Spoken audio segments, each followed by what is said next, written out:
I'm Ryan, and I have a terrible opinion. I'm Jim's, and I also have a terrible opinion. Hi, I'm Joe, and I have no terrible opinion. What? Is this a third person we have? Who is this third person? People came on to listen to me and Ryan talk, mostly Ryan, but they came to for us to, no third-party Britishes. The British invasion. Yes, it would seem so. Alright, guys, welcome to Terrible Opinions. It seems we have our first guest star from the No Homers Club. This is Hammster, aka Joe Hamm. Wait a minute, don't you mean Mwahaha Hamster? Mwahaha Hamster. Yes, and this is being recorded in the month of October where we have all our scary usernames. Like Jack Torrance, Ryan's Dead, Dead Bartner, and Gemento.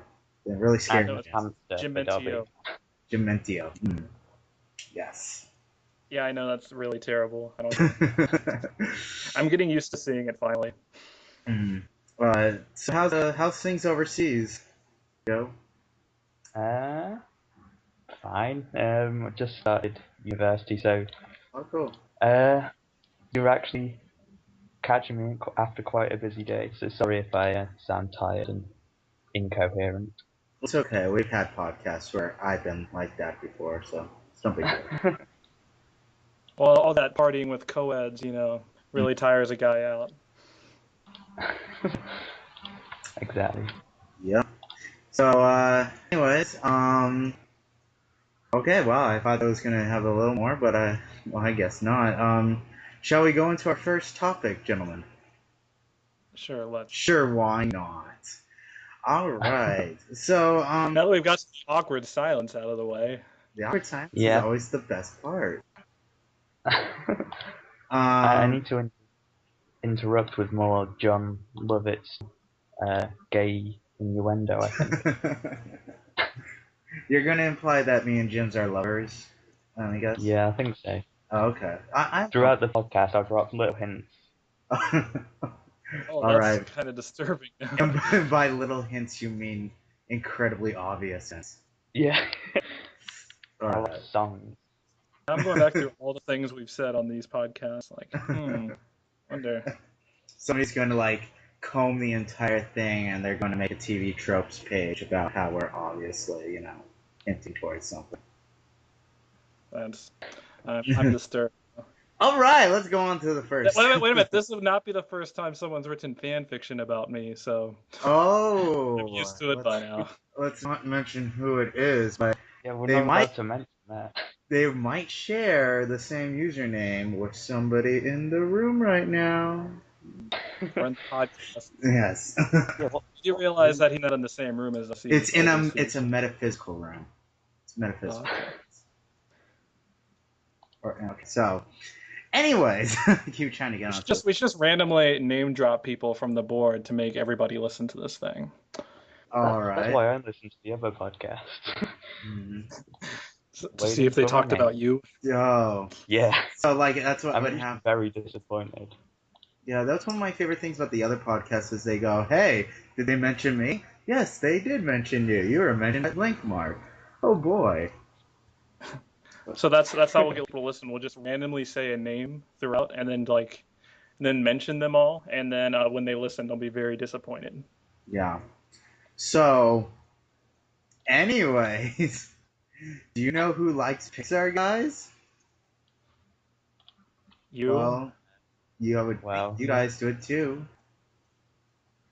All right. Well, the ghost of Harry likes Pixar because he started the Pixar thread. And First Club. So that's that gentleman who's having a fling with some bloke named Charlie, I believe. Charlie. Yes. I hope he and will not stop talking about it ever. I haven't noticed. Yet another reason why I don't read the lounge thread. All right, so let's talk about Pixar. Pixar is a household name. You guys, if you're listening, you should know what it is. It's the company that's teamed up with Disney to produce many, many CGI hits that are both critically and financially well done. Right now, Pixar is going through a little bit of a slump. They came out with some stinkers of movies. I don't know if you guys thought of Brave, but Cars 2 kind of crappy. Cars is the one that annoys me, I think, because that one's so obviously driven by the business side of things, because the Cars franchise is basically built upon the merchandise, right? Well, That's why they keep making sequels. it's a little Yeah. bit. It's a little bit of both. Problem is that John Lasseter is has got a giant hard on to this franchise, and Disney also has that gigantic love for the franchise because it puts them money. So when the two merge, they basically go, "Can you please produce more cards?" And John Lasseter goes, "Oh my God, yes, of course I will. I'll produce all the stuff you want because I love this thing." And that creates the perfect storm right there. Um, Cars 2 was especially despicable. They actually have a point in the movie where Mater sings the State Farm jingle. I think that was at the point in the movie theater when I just kind of went, well, yeah, I'm done. Or you walked Yeah. out in disgust.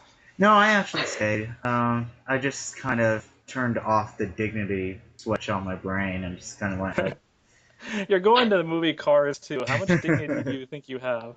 uh, it's true. Well, I was hoping for some nice Pixar. They didn't. They had a pretty good streak.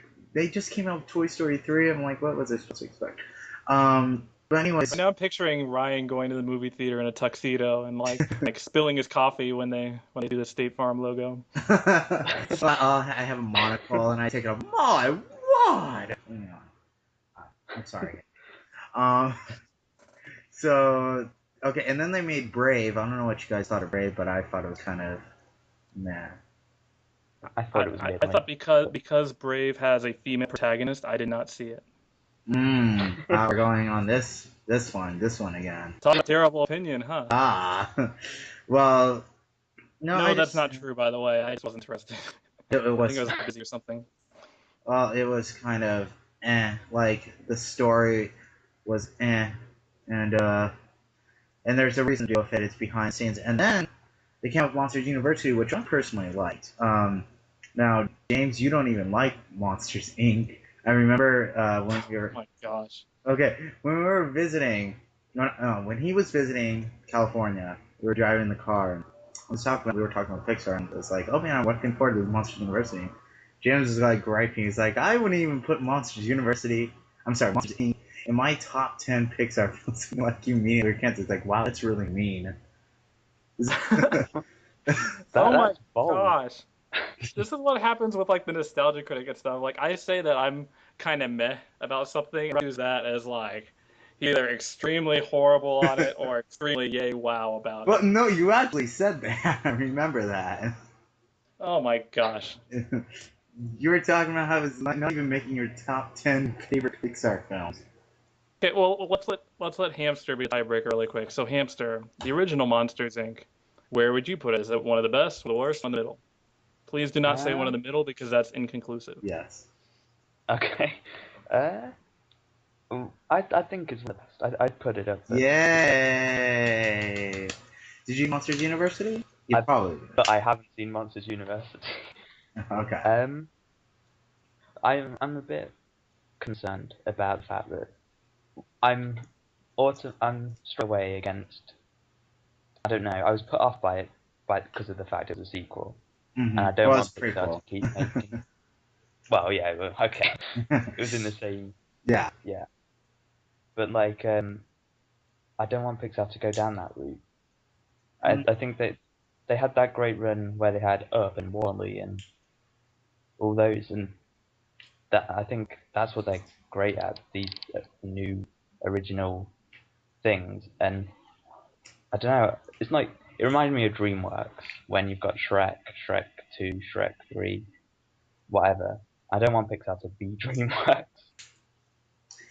Yeah, I think they're right now. They're trying really hard to do a balance, and the problem is that they're for some reason they're having really tough time at cracking stories.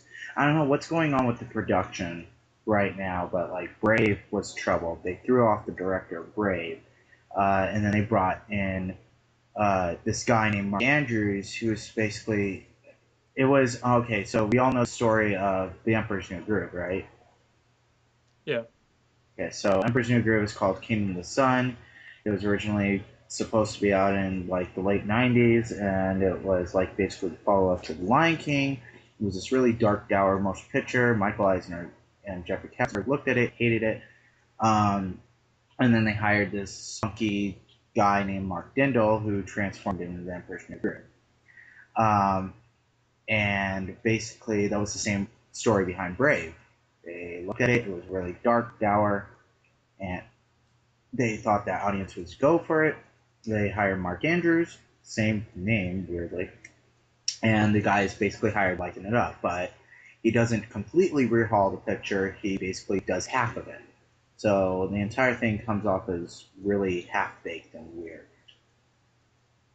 So is it just like, is it like, do they transition very well? Is it like suddenly something very dark and emotional and everything like that, and then like some like wacky pop culture gag off to the side? Like, is there mood whiplash at all Well, when you watch it? there is slight mood whiplash, I'll agree with that, but it's not pop culture or anything like that. It's just there's certain characters in the film that are like really, really heightened, wacky characters. And then like you have the two main characters who are completely angsty and just like it's like two films clashing with each other at times.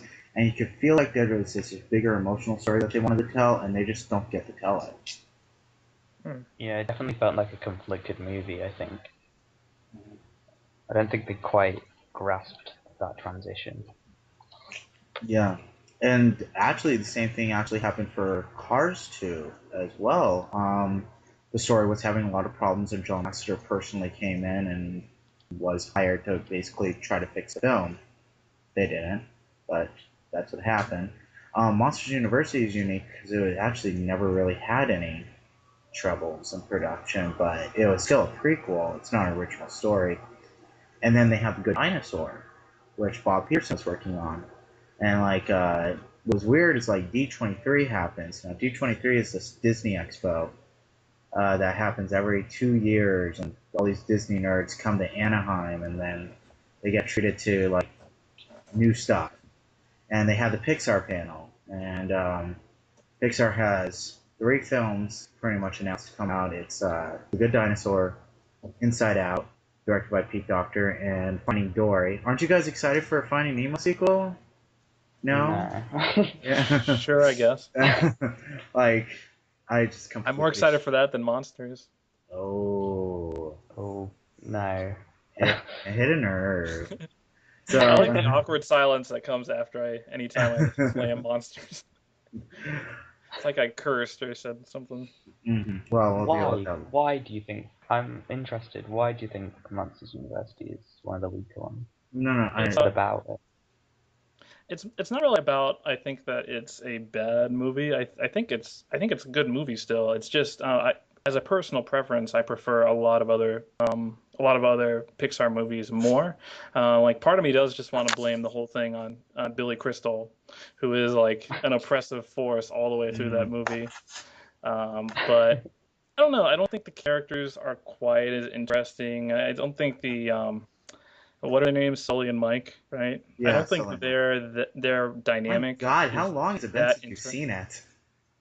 Well, I know like the movie really well. It's just it's been a couple years since I've seen it. Uh, I just off the top of my head I can remember the names, but I don't know. I don't think that their interplay is all that interesting. Like we bring up like it's it's the classic big guy little guy kind of dynamic, and like we talked about the Emperor's New Groove earlier, and I think that dynamic between John Goodman David Spade. and yeah, I was like, why can't I think of his name? I think that one works a lot better because it's a little more I don't want to say like it's more like argumentative, but they're kind of bland, I think, and I don't think the story is kind of.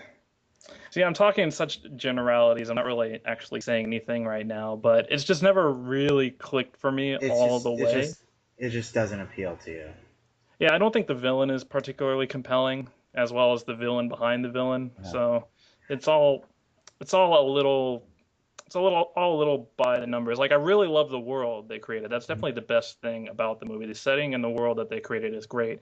It's just the characters they put in it are kind of bland, in my opinion. Well, and this is shocking, but actually, I feel almost the same way as you do for Finding Nemo. I never found it that appealing. I think it's a little too moody at times. I think it's a little too cutesy at times. I think Finding Nemo is the place where I disagree is like with Finding Nemo when you look at Marlin and Dory just having conversations on the screen. Like those are two characters that I enjoy listening to them talk to each other because they have interesting conversations. I think whereas Mike and Sully, they just I don't know. It's just a lot of Billy Crystal wisecracking and I don't know. You can say the same. There's not really as much back and forth, I feel. I don't know. You could say the same thing as about Ellen DeGeneres. Like it's just Ellen DeGeneres saying some non sequitur, and then Albert Brooks going, "Joe," getting all mad. You can almost say the same thing. Yeah, I'm not convinced Dory's less interesting, more interesting character than Sully or Mike. Yeah. She's very one note, really. Yeah, and they're gonna make an entire movie based on her. Yay! Yeah, she is very one note. That's definitely true. But I don't know. I guess we'll never truly reach a compromise on the whole Monsters Inc. situation. But anyways, Like I said, it really is more about there are just a lot of other Pixar movies I just prefer more. It's really more about the other movies just being awesome for me, I think. Well, no, I mean I'll agree. They do get more and more stronger. Up, like I like Up. I think that people a little bit overrate the opening of the movie. Oh, I cried so much. Maybe I need to fall in love and then lose my wife 80 years later, in order to fully understand it. Why it's so heartbreaking. What? You must have. Did you not tear up, Ryan?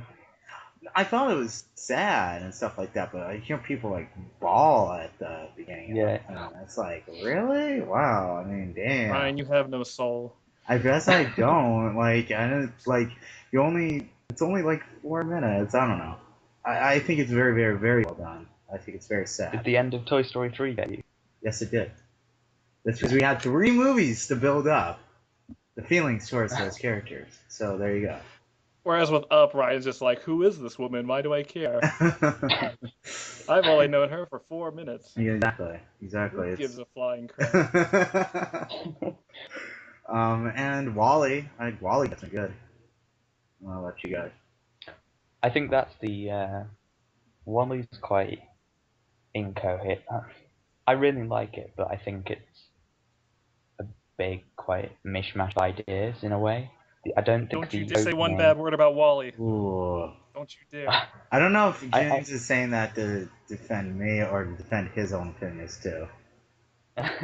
No, I like the movie, but I do think it's the one with there's quite a tonal shift, I think, and that can be quite jarring between the opening and the bit after the opening, the rest of the movie. I don't know if I would say that. When they go up into space, basically. Yeah. Mm-hmm. Yeah, I mean they do inject like talking from Jeff Garlin, I guess, but I think it stays pretty consistent. A lot of people agree with you, Joe, but I don't know. I always thought the general tone of the movie always felt pretty damn consistent. I am just a huge fan of what they attempted to do and just how successful they were in getting away with it.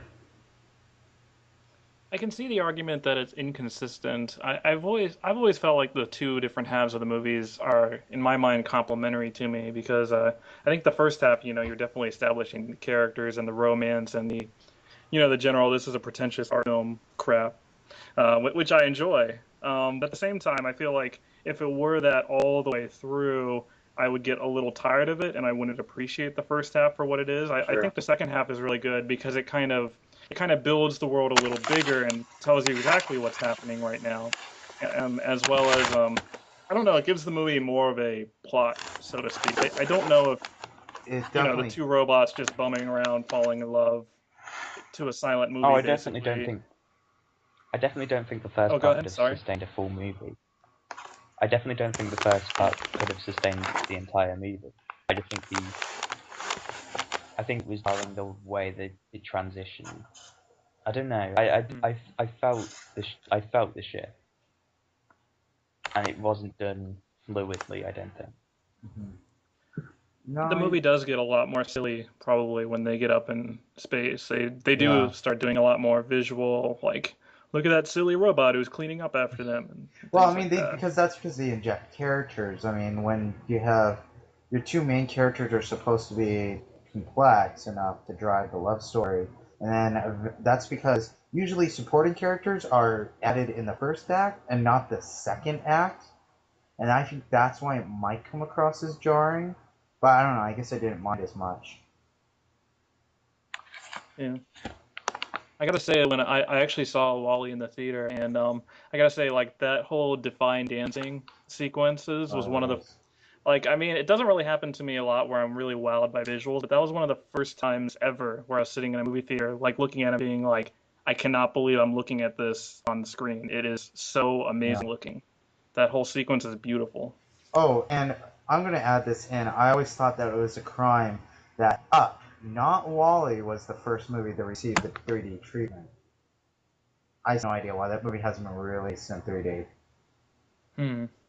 It would be perfect. Think about it. Think about that movie in 3D. Yeah, like the fire extinguisher particles flying in the air and stuff. Exactly. Awesome. But a lot of people complain about 3D, so maybe it's better they didn't. Well, they've been re-releasing all the Pixar films in 3D now. Hmm. So, I don't know. Maybe. And then, but yeah, so I mean, it's arguable that Pixar's made some great films. Now they were supposed to come out. Oh, I was talking about D23, right? They had the Pixar panel, and uh, they have just John Lasseter come out. Not even the director of the film, supposed director of the film, came out for The Good Dinosaur and said, "Well, we got a few clips. That's all we got." And then Pete Docter comes out and his film's Inside Out, and it's all about the world inside the mind of a little girl. And he talks about it. He has a full plot out. He has, a 5 minute animatic, and he has everything about it. And he goes out, and everyone's like, "Wait a second. Why does the film that comes out in 2 years seem more prepared than the film that's coming out in a year?" And it turns out it's the same shit that's happening again. Uh, Bob Peterson was thrown off the film, and then like they have four directors coming in and trying to fix this film, and eventually they went, "Oh fuck it, we can't even do it." So they shelved the film, and we're not going to even have any Pixar next year. That's it. Like no 2014 Pixar film. The studio is so messed up that we don't even have anything to show. I'm not sure if you guys think that there's a definite correlation between the downward spiral in quality and what's going on behind the scenes. Hmm. I'm going to defer to Hamster for this one. Mhm. Uh, I guess is so. When did as I understand it, Disney took more control of the studio, right? They took control. They bought the studio in 2006, Okay. and um, I basically bargained to make those three films: Ratatouille, Wally, and Up, in exchange for Cars 2 and Toy Story 3. So they made Oh, okay. those five films, and then they went from there. Now, uh, the studio Disney doesn't touch Pixar. They never have. John Lasseter. Like some people have said that something's going up with John Lasseter. He's getting too much control. He's winding up messing around with the movies too much. Um, but one wonders why. Okay, so when they debuted all the stuff for Inside Out, which Pete Docter seems to have a wonderful hold on, they said it was all fantastic. It looked fantastic. It seemed fantastic. It seems like it would be very hard to screw up. Now that's 2 years down the line. So it's like, okay, but this one is doing well. And why are all the rest of the movies just seemingly screwing up and like bombing? And also, Pixar Canada was just shut down yesterday. Them too, they got shut down. So I have no idea what's going on with the company. No idea. I have a question that's kind of unrelated, but do you Okay. think Pixar has surpassed classic era Disney? Um, So, okay. So Are we talking like Snow White, Cinderella, yeah, Sleeping Beauty, I like classic this. Are you Disney? talking at the second golden age or? well, either I guess, the first or the second. Like the old Disney stuff. Yeah, yeah, yeah, Like the stuff before The Little Mermaid, basically. yeah. Okay, I'm gonna say yes and no because I think consistency, yes. Oh yeah. But otherwise, I think it's very apples to oranges because those films are very, very different types of films. They're the big, proud musical films, whereas Pixar focuses more on the character stories. Um, so it's very hard to say. Although you could say that there are some parallels between, like, if you look at Snow White and the Seven Dwarfs versus the original Toy Story, where it really was like the first time someone was attempting a full action movie. Like, Yeah, people had done shorts forever, but the first time they'd ever done a CG movie all the way through, and they did struggle with the actual story a lot. They struggled with obviously, they struggled with the texturing and the actual animation of it. So I guess you could make a similar parallel as Disney establishing animated films versus Pixar establishing CG films and what you can actually do with that particular medium. hmm So in essence, I'm saying yes, it has surpassed, Oh, or is at least at the same level. I think it's. I'm not really one who really likes to put all the old stuff on a pedestal and says that it's untouchable. Like I hate it when people do a list of the best video games ever and put Mario 1 as number 1 because it's like, yeah, it's Yeah. very well respected and it's very important. It's a very important game, but I'm not really one to say that there isn't anything in the future that can surpass what came from the past. So if you're looking at Pixar and the old Disney movies, I say give me Pixar. Ooh. What about the second golden age? I You say put on give me my list. Pixar still. Oh, wow. Maybe you just don't like musicals. I don't know.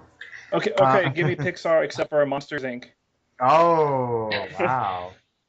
Okay, Jeez. I'll stop doing that. Okay. Um, no, I'd say they're on the same level, to be honest. Like, Okay. but I wouldn't really know where to put past it, but I don't know. What do you think, Hamster? You threw the question out there. Are they on the same level for you, or do you prefer one or the other? Um, I think I I grew up. I'm of the age where I grew up with Pixar a lot more than I grew up with classic Disney. So I don't have the nostalgia attached necessarily to a lot of the Disney stuff. Like Pixar was always like Toy Story was probably the first film I saw in the cinema, Wow. and like so all that stuff was coming out as I was growing up, and I just went back to Disney later. So I don't know. I feel a bit like I my judgment's clouded by that, but yes, I do think Pixar's like I think I will be showing Pixar movies to like my kids before I show Disney movies to my kids, for example. Hmm. So we got two for Pixar, one for both kind of indifferent. Yay! Yeah, indifferent. Finally, I'm in the majority opinion. So I'm giving Hamster a virtual high five right now. so I guess on a final note for Pixar, what do you guys see? What do you guys see for the future of the company? Do you think that they're long past their their good times? Do you think that they'll rebound, or what do you guys think on it? I'm fairly pessimistic, unfortunately. I just Really? can't see them. I can't see them getting over. I think they've entered. I think they're past it. I think they've entered a slump now, and I'm not. I can't see a revival. But if there is one, I'll be happily wrong. Hmm. But I am pessimistic. Do you mean on a consistent basis? Or do you mean period? Like they will just not produce another great film again? Oh no, I can see them producing great films again, but Oh, I mean, I think they'll become less frequent now. I think All right. I think the attraction of the sequel and the production problems that they seem to be having and stuff like that, I don't see them overcoming them unless something drastic changes. And James, what do you think? Well, to put it in Simpsons terms, I think we've approached our season 9 of Pixar. Ooh. I think Mike Scully is about to take over, and we're going to see jerk-ass Wally. Um, but seriously, though, I tend to agree with Hamster there, where I'm not super optimistic. I have actually seen a couple of their most recent movies. Like I skipped Brave, I've skipped Cars 2, and I skipped what's the other movie? I'm not. Oh, Monsters University. And I think that's a bad sign because part of it is I just feel like I'm frankly getting a little too old to be seeing these movies, and that's a bad sign Boo. in general because Boo. this is Boo. also no. Hear me out. Okay. Because I feel like I'm still someone who really enjoys animation, and the direction that they're actually going to doesn't really appeal to me personally as someone in adulthood. Like like all the concepts they're coming out with seem like either sequels or kids movies to me. Really? And I think that's the real problem for me. So I don't know if I'm the best person to ask because like I don't know. I wouldn't really Like say that the premises they have for the original movies are kids' movies. I mean, the three original premises that they're tossing around right now. Well, The Good Dinosaur was, what if the dinosaurs never existed? well, actually I don't really know anything about the Oh, upcoming movies 'cause I don't pay okay. attention to them All right. actually. So you Like were just. this is one thing that me and Ryan actually differ on very much, where Ryan likes to look at a lot of previews and stuff, whereas I usually don't like to look at anything because I like going into it with as blank of a slate as possible. So really So, haven't paid much attention at all to their upcoming I mean, stuff. there's a difference between huge spoilers and simple synopsis, though. Yeah, I don't even usually like to know like plot What? synopsises either. Like I'll want to know generally like, oh, it's a movie about dinosaurs and this is the general hook of it, but I usually don't Right. want to know much more.